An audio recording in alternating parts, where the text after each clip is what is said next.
Bienvenidos y bienvenidas a un nuevo programa del podcast Convoy, un viaje por la ciencia.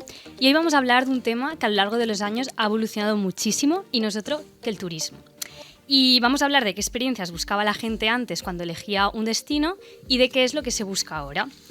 Yo soy Andrea Miralles, trabajo en la Oficina de Cooperación, Investigación y Desarrollo Tecnológico y este podcast también es posible gracias a la Unidad de Divulgación Científica y Ciencia Ciudadana. Para hablar del tema de hoy tengo a mi lado a Luis Callarisa y él es profesor titular del área de comercialización e investigación de mercados del Departamento de Empresas de la UJI. También es doctor en ciencias económicas y empresariales. Ha desarrollado su labor investigadora desde hace más de 18 años en ámbitos como el marketing de relaciones, el valor de marca o la comunicación de marketing. También es miembro del Grupo de Investigación e Innovación en Marketing, el Grupo de Investigación de Gabinete de Estudios Turísticos y también forma parte del Instituto Universitario de Turismo. Y también, por último, pero no menos importante, es autor de muchísimos artículos de marketing en revistas científicas, tanto nacionales como internacionales. Y bueno, después de esta extensa presentación, bienvenido, Luis. Buenas tardes a los oyentes, buenas tardes a ti, a vosotros por invitar y agradeceros que me hayáis invitado a participar en esta excelente tertulia, ¿no? Interesante tertulia sobre el tema del turismo, que tenéis que saber que es el principal motor de la economía española. Es decir, si un datos que se ha publicado esta semana a través del Ministerio, es decir, que creo que son más de 200.000 millones de euros los que genera el sector turístico en España, viene a ser ya el 13,8% del PIB. Y en temas de empleo estamos en el 13,1% de todo el empleo que se genera a nivel nacional. Por lo tanto, no estamos hablando de una cuestión menor, ¿no? Es decir, y sobre todo cuando estás viviendo en la Comunidad Valenciana, pues esos datos todavía son mucho más interesantes, ¿no? Aunque no somos la comunidad autónoma con mayor visita de turistas a nivel nacional, porque normalmente ahí siempre son Cataluña, Baleares, Canarias, Andalucía y nosotros, aproximadamente por ese orden. Sí que es cierto que en los últimos años los datos de la Comunidad Valenciana están creciendo proporcionalmente en mayor cuantía que el de otras comunidades autónomas. Bueno, la verdad que es muy interesante todo lo que nos has contado. Y ahora, si te parece, nosotros también hemos preguntado cómo se viajaba antes a unas personas muy especiales. Entonces, vamos a escucharlos. La primera vez que fui en avión me daba una sensación muy rara. Yo estaba acostumbrada al tren, que va despacito, y en el avión veíamos las nubes, pasábamos por encima de las nubes, me impactó mucho, pero no me dio miedo. Como había viajado antes, pues mira, mejor que ahora, porque entonces ahora te guía con el móvil, entonces era con el mapa de ruta y llamabas a los hoteles y con el mapa de ruta, de carretera. Eso era mejor para no perderte. Pues porque como lo veía, no había subido nunca en un edificio muy alto y veía las películas que salía en Nueva York, me apetecía muchísimo, sobre todo subir a las torres. Y me gustó pues que había muchos jardines, era muy grande, todo muy moderno. Me gustó, me impactó mucho. Bueno, desde luego, como ya hemos comentado, el turismo ha cambiado mucho. Y ahora te quería hacer una pregunta sobre un estudio que tenéis sobre el uso de robots sociales en hoteles. Entonces quería que me contaras un poquito sobre la metodología que utilizasteis, los resultados que obtuvisteis.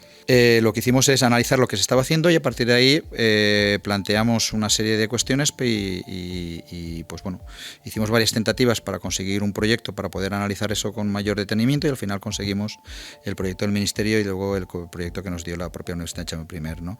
Con ello lo que estamos haciendo es intentar ver cómo el uso de robots sociales dentro de lo que es el contexto de las nuevas tecnologías y de la inteligencia artificial generativa puede ayudar a mejorar, nunca sustituir, a mejorar tanto el desempeño del trabajo y las competencias de las personas que trabajan en el hotel, cómo podemos generar experiencias diferenciales y que generen pues un sentimiento reconfortante por parte de los clientes, que a su vez los gerentes de las empresas entiendan que eso es una oportunidad para mejorar y para poder diferenciarse de otras, y a su vez qué efecto eso puede llegar a tener en un factor fundamental hoy en día que se llama la recomendación, ¿no?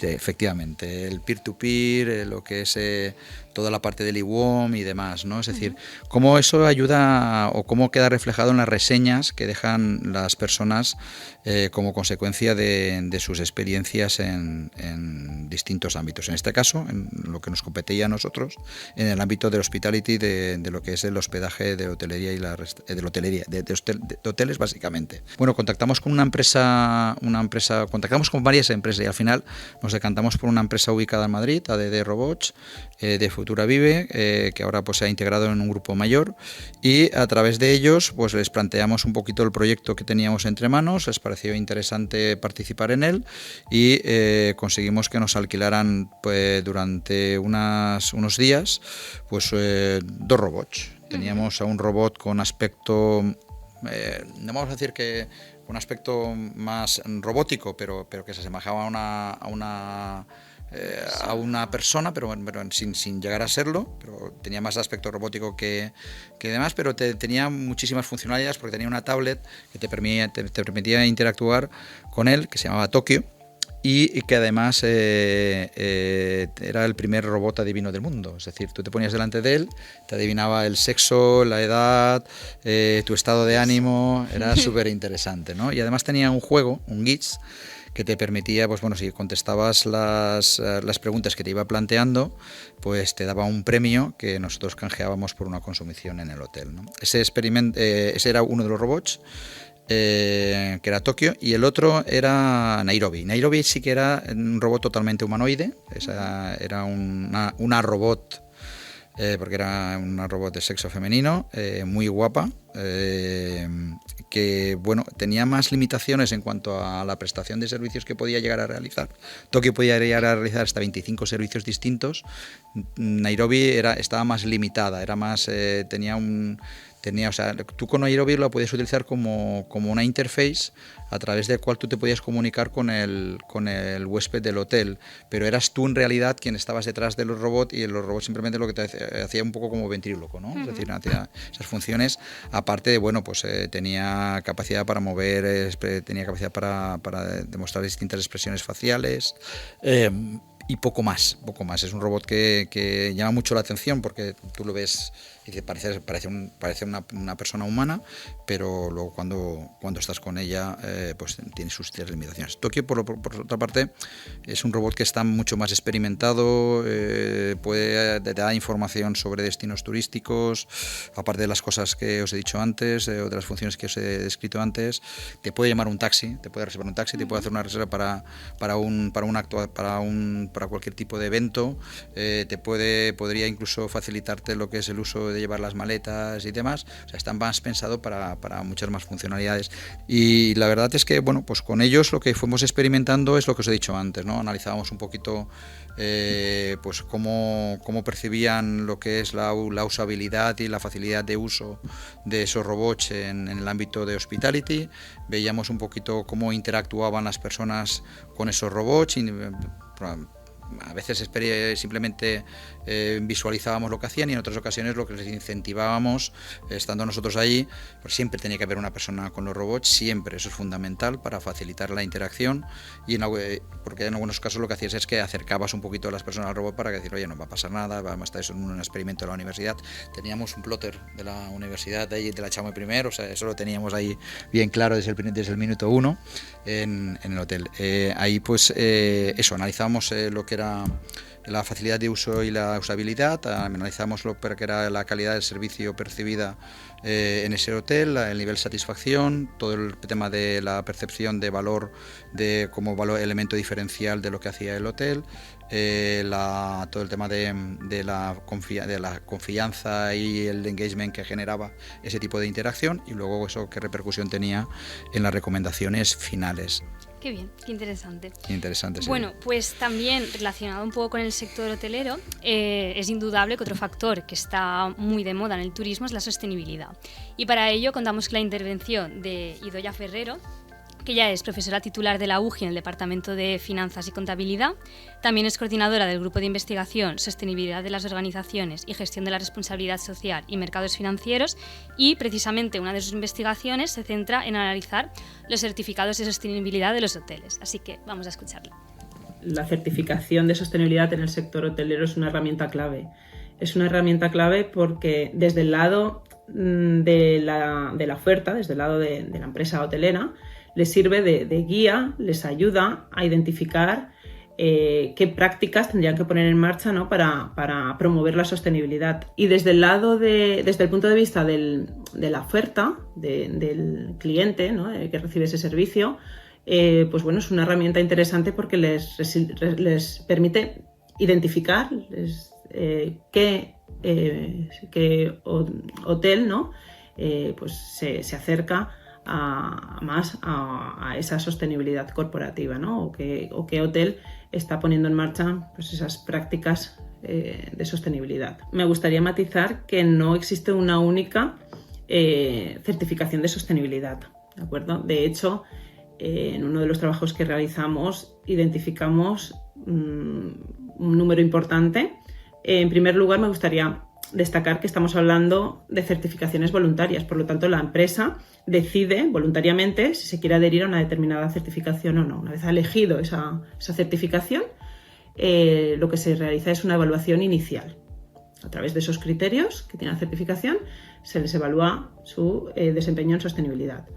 A partir de ahí se identifican aspectos que se pueden mejorar, ¿no? Entonces se introducen esas medidas correctivas de mejora, se realiza un seguimiento y una vez que el hotel considera que está cumpliendo con los criterios de la certificación, se somete a una evaluación, a una auditoría, normalmente por parte de un organismo certificador independiente, y si cumple con esos criterios, efectivamente, pues se le concede la certificación. Aquí tenemos que partir del supuesto de que estamos hablando de viajeros concienciados, de viajeros donde sus valores están alineados con la sostenibilidad, ¿no? Con viajeros que realmente la sostenibilidad les puede contribuir a mejorar esa experiencia de viaje, esa percepción, ¿no?, que pueden obtener del servicio que les puede ofrecer un hotel sostenible, ¿no? Hoy en día, afortunadamente, cada vez hay más viajeros de este tipo.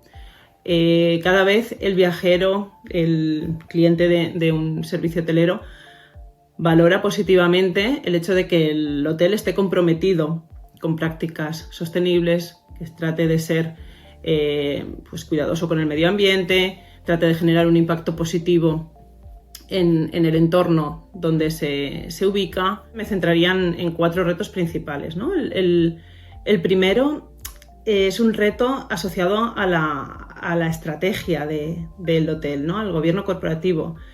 Para que esto sea una realidad, los hoteles tienen que implementar estas prácticas desde los órganos de gobierno. Otro gran reto es un reto económico, porque esto es una inversión donde el retorno es a medio o largo plazo. Por otro lado, el tema de la baja profesionalización del sector. Pensemos que estamos hablando de un sector hotelero donde habitualmente los empleados pues, son empleados a tiempo parcial, la temporalidad es muy alta y finalmente tal vez el reto más asociado a la temática que estamos trabajando es el tema de estándares realmente creíbles por el cliente. No estamos hablando de certificaciones, pero realmente esas certificaciones son creíbles desde el punto de vista del cliente. Todos sabemos que el modelo actual, ¿no?, de turismo que tenemos en España tiene que cambiar. Entonces, el turismo sostenible, la verdad es que nos da la oportunidad de cambio. Estamos trabajando en 2 líneas de trabajo. Por un lado, centrada en cuáles son las expectativas, cuáles son las percepciones de los futuros directivos, de los futuros gerentes de los sectores del sector hotelero, de las empresas hoteleras. Y por otro lado, hemos publicado un paper recientemente asociado a la integración de los ODS en aquellas empresas hoteleras que son referentes en términos de sostenibilidad. Muchísimas gracias, Idoia. Y bueno, ahora vamos a hablar del tema de la restauración y sobre todo vamos a hacer referencia a los restaurantes que tienen estrella Michelin. Y lo cierto es que tu compañero Javier Sánchez tiene un estudio muy interesante sobre el potencial que tienen los restaurantes Michelin pues a la hora de escoger un destino turístico, y también analiza si las redes sociales pues tienen mucho que ver con esa elección, ¿no? Si al final es una elección por postureo, porque realmente quieren ir a ese restaurante. Si nos puedes comentar un poquito sobre esto. De la experiencia que han tenido a cabo y que han tenido pues, o que han publicado tanto Javier Sánchez como el resto de compañeros de la Universidad de Lleida, Javier Sánchez de aquí de la Universidad de Castellón, de la Jaume I, con los otros compañeros, pues es que, pues bueno, es decir, tú cuando vas a una estrella Michelin, tú pones a trabajar los 5 sentidos que tenemos: el oído, el tacto, el olfato, la vista, es decir, el gusto, y el gusto por supuesto, ¿no? ¿Por qué? Pues porque al final tú trabajas con texturas, trabajas con aromas, trabajas con aspectos, con trampantojos gastronómicos, ¿no? Productos que aparentan ser una cosa pero que en realidad te saben a otra distinta, y ahí viene quizás ese elemento de descubrimiento y de sorpresa, el efecto wow que llamamos en marketing, ¿no? Es decir, importancia de la satisfacción, que al final las expectativas que tú tenías antes de entrar al restaurante se correspondan con las percepciones que has tenido o que las superen, por lo tanto eso es muy importante, que las percepciones digan por encima de las expectativas. Luego también es un factor fundamental, es un elemento de atracción, ¿no? Y generalmente los restaurantes de estrella Michelin suelen mejorar los datos turísticos donde están ubicados. Luego, pues también es muy importante cuando se desarrollen estrategias de marketing y estrategias turísticas que se sepa integrarlos adecuadamente para poder, de alguna forma, poder destacar la importancia de los mismos y cómo están generando valor al destino turístico. Factor fundamental de la experiencia gastronómica. ¿Por qué? Pues porque si tú has sabido hacer las cosas bien, eso tiene un efecto multiplicador en redes que hablabas antes, ¿no? Uh-huh. Pues desde hacer las fotos de lo que estás, de lo que tú tienes, de lo que estás comiendo, de las presentaciones, de lo que estás, pues eso lo vas compartiendo a veces en directo con otras personas que están, o te haces un reel o te haces una grabación que luego lo compartes como lo consideras, por lo tanto tiene un efecto multiplicador, ¿no? Y volviendo un poco al tema del postureo, de las redes sociales, en el caso de los destinos turísticos, ¿cómo crees que influyen las expectativas que nos crean las redes sociales? De, por ejemplo, ver una cosa muy chula y luego ir ahí. Tú sabes que las redes sociales, vosotros sabéis que las redes sociales tienen un componente a veces de perfección que no se corresponde con la realidad, ¿no? Es decir, esta mañana estaba leyendo por un tema nuestro de investigación que se ha incrementado un 30% la generación de contenidos en entorno digital, ya no solo en redes sociales, sino en el último año, ¿no? Y por lo tanto lo que es la generación de contenidos es una tendencia al alza, ¿no? Claro, es decir, ¿qué ocurre? Que cuando hay mucha cantidad llega un momento en que necesitamos empezar a cribar, ¿no? Y empezar a ver lo que es relevante de lo que no es relevante. Al final, es cierto que las reseñas que existen sobre los destinos turísticos nos ayudan a tomar decisiones en un momento determinado. ¿Por qué? Pues porque al final, generalmente, ¿qué hacemos? Oye, quiero viajar, ¿dónde vamos a viajar este verano? Ay, pues no lo sé. Pues empecemos a buscar presupuestos, qué presupuesto contamos, qué preferencias tenemos, cómo vamos a viajar, con quién vamos a viajar. Pues eso nos va a condicionar a veces el destino turístico. Y cuando ya más o menos tienes un elenco de 3 o 4 posibles alternativas, pues empiezas a buscar cosas en internet, no solo en redes sociales, sino que empiezas a buscar en otros ámbitos, desde intentar consultar con personas de tu alrededor, de tu entorno familiar, laboral, social, etcétera, de cualquiera de esas cosas, hasta, por ejemplo, luego pues mirar cosas de profesionales, si hay algún blog, si hay alguna cosa que nos hable de lo que están haciendo en esos lugares, o, por ejemplo, también la visita de personas que se supone que han estado. Y ahí ya te encuentras a veces pues una amalgama de reseñas que no siempre coinciden, ¿no? Y al final tu sentido común o tu experiencia propia al final tiene que decidir, ¿no? Si darle un alto índice de credibilidad a muchas de las cosas que se dicen en ese entorno digital, o por el contrario aplicar un criterio más responsable, que es el de tu conocimiento y el de las personas que están contigo, para valorarlo de una forma mucho más certera el tema de las reseñas. Bueno, pues también queríamos tratar dos conceptos muy interesantes de la mano de la investigación de José Luis López, que es investigador de aquí de la UJI, del Departamento de Filosofía y Sociología. Y estos dos conceptos son leisure, que es la combinación de negocio y ocio, y se refiere a alargar un viaje de negocios pues para visitar la ciudad y tal. Y luego también está el concepto de workation, que es trabajo y vacaciones, que es elegir un destino turístico como puede ser, por ejemplo, Indonesia, y teletrabajar desde ahí, pero al final estás teletrabajando. Entonces, él critica un poco estos conceptos bajo el paraguas de turistificación del trabajo, ¿no? Al final, pues como que nos lo venden como si fueran vacaciones, pero no dejamos de trabajar. Y precisamente hemos querido preguntar a estudiantes de la UJI a ver qué opinan de estos términos. Vamos a escucharlos.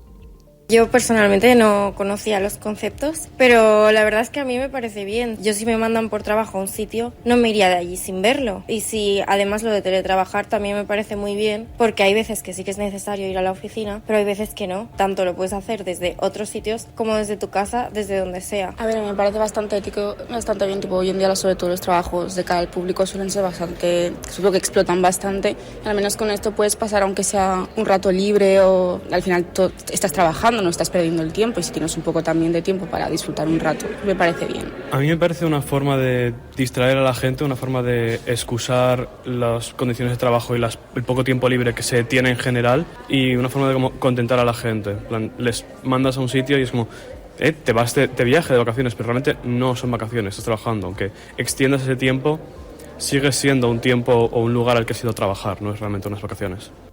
Bueno, vemos que hay diversidad de opiniones, pero bueno, lo que importa pues es tener un poco en mente, ¿no?, que surgen estos nuevos conceptos. Y bueno, ahora vamos a una de las paradas más importantes de este viaje, que no es otra que Castellón, obviamente. Y si hay algo que define nuestro territorio es la playa, el turismo rural y el deporte. Y por eso ahora vamos a dar paso a Rocío Blay, que ella es vicedecana del grado de Publicidad y Relaciones Públicas, y ella nos va a hablar sobre su estudio Castellón, escenario deportivo, la apuesta por el deporte como generador de marca del territorio. Para poder definir marca-territorio tenemos que dividir, ¿no?, los dos conceptos que suman, y uno es marca, ¿no? ¿Una marca qué es? Pues una marca es algo que identifica, que nos hace reconocer, que está vinculado a unos valores. Y luego el concepto territorio es un concepto que de por sí puede ser que confunda, ¿no?, el hecho de territorio, espacio físico, geográfico, y a veces un territorio ni siquiera es un espacio físico y geográfico, sino que es una ideología, es una manera de ver la vida, son unos valores. Por tanto, la suma de marca-territorio lo que nos hace es cómo identificamos aquellos espacios o aquellas iniciativas o aquellas puesta en marcha de proyectos, ¿no?, y con qué valores se relaciona. Identificamos y luego los reconocemos. Nos sorprendió muchísimo que solo en la provincia de Castellón se estaban realizando más de 200 pruebas deportivas de toda índole, desde utilizando toda la riqueza del territorio, desde el mar, la montaña, la parte de interior también jugaba un papel muy importante en carreras deportivas, y bueno, fue una manera de cohesionar y dar cohesión o dar visibilidad a un proyecto que ya se estaba realizando, y eso a veces es lo interesante, ¿no?, de una marca territorio, cuando lo que se hace es potenciar esto que ya se tiene. Tenemos que unificar y lanzar mensajes más sintéticos y no tan diversos. Entonces el escenario deportivo sí que potenciaba toda la provincia, potenciaba Castellón y potenciaba pruebas que se están realizando ya y que siguen realizándose. Sin embargo, si empezamos a diversificar, pues Castellón espacio rural, Castellón espacio, pues a veces se pierde fuerza. O sea, yo creo que es mejor cohesionar todas las iniciativas, unificarlas, buscar valores transversales que sean comunes a todos y con eso potenciar una marca, una única marca, paraguas, que sea más potente. Da cabida a gastronomía, da cabida a rutas de senderismo que no necesariamente se tienen que realizar bajo una prueba competitiva, ¿no? Distintos errores. Uno de ellos es la diferenciación de otros territorios y es que al final hay muchos otros territorios que ya venden un turismo de sol y playa. Entonces, si eso es lo que queremos vender, pues hagámoslo de una manera diferente. Y luego, por otro lado, el que no podemos competir internamente con diferentes opciones, sino dar algo, una visión unificada. Eso lo hace mucho más potente que mini iniciativas individuales que lo que hacen es debilitar y generar un gasto de recursos innecesarios, porque vamos a apoyar esto y ahora lo otro y ahora lo otro, pero al final, ¿qué va a decodificar la gente y el ciudadano que se siente atraído por Castellón, ¿no? Os cuento varias iniciativas que a mí me han parecido a lo largo de estos años trabajando en la Universidad Jaume I y trabajando en lo que es Castellón, que me han parecido muy, muy interesantes. Por ejemplo, un proyecto que hemos hecho con mayores, ¿vale? Becado por la Fundación Dávalos Fletcher de aquí de la ciudad, y donde hemos tenido la oportunidad de dar voz a mayores de la ciudad de Castellón que han vivido muchísimos años la ciudad, ¿no? Otra iniciativa que es la de Castellón Ruta de Sabor, que es una marca también de la Diputación, ¿no? Y que igual que es Castellón Escenario Deportivo. Y luego fue escenario de Juegos Paralímpicos. Y se acondicionaron hoteles e instalaciones para que fuera una ciudad muy accesible. En aquel momento trabajamos en el aula, ¿no? El hecho de trabajar la marca ciudad de Castellón, y hubo una propuesta que a mí me pareció que tenía mucho potencial, que era mostrar a Castellón como una de las ciudades más accesibles de España, porque en aquel momento la propia ciudad y las instituciones tuvieron que hacer un esfuerzo para acondicionar las instalaciones. Entonces, aprovechando que se hizo, pues dar visibilidad con esos valores, yo creo que tenía una potencia muy importante. Bueno, pues ahora ya casi llegamos al final del viaje, no sin antes preguntarte las 2 preguntas marca de la casa, que son las preguntas que hacemos a toda la gente que pasa por aquí. Entonces, la primera es, ¿cuál ha sido tu destino científico más interesante y por qué? Hay muchos, ¿no? Pero quizás el que me marcó un poquito por lo que viví fue Nueva Orleans, ¿no? Donde en su momento viví lo que es la erupción del huracán Katrina, ¿no? Pero sobre todo también, ya no solo por eso, es un elemento coyuntural y no estructural, es quizás también al ser un destino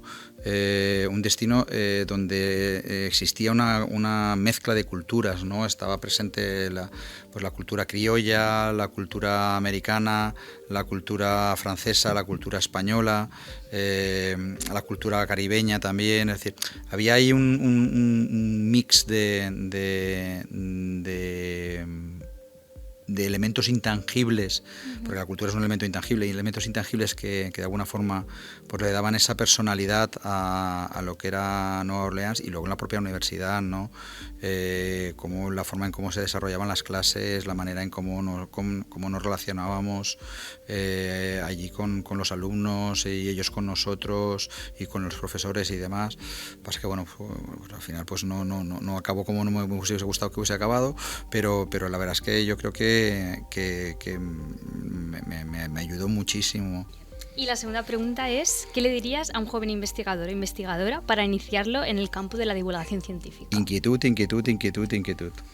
O sea, un investigador es una persona que tiene tremendamente inquieta, que no se conforma con la realidad existente. Siempre hay algo que descubrir, siempre hay algo que mejorar, siempre hay algo que aportar, ¿no? Y al final yo creo que eso es fundamental. Primero que nada, actitud, ¿no? Es decir, tú tienes que tener una actitud inquieta, culo inquieto, el ser una esponja, el abrirte a explorar nuevos territorios, a salir permanentemente de tu zona de confort para poder crecer tanto a nivel personal como a nivel profesional y por tanto investigador, ¿no? Yo creo que ese afán por conocer y por saber es lo que te va a guiar, y sobre todo con esa actitud hacia abrirte a explorar nuevos espacios, nuevos territorios y salir permanentemente de tu zona de confort. Bueno, pues estudiantes de la UGI que hayáis escuchado lo que acaba de decir Luis y os vais reflejados, animaros a adentraros al campo de la investigación porque vale mucho la pena.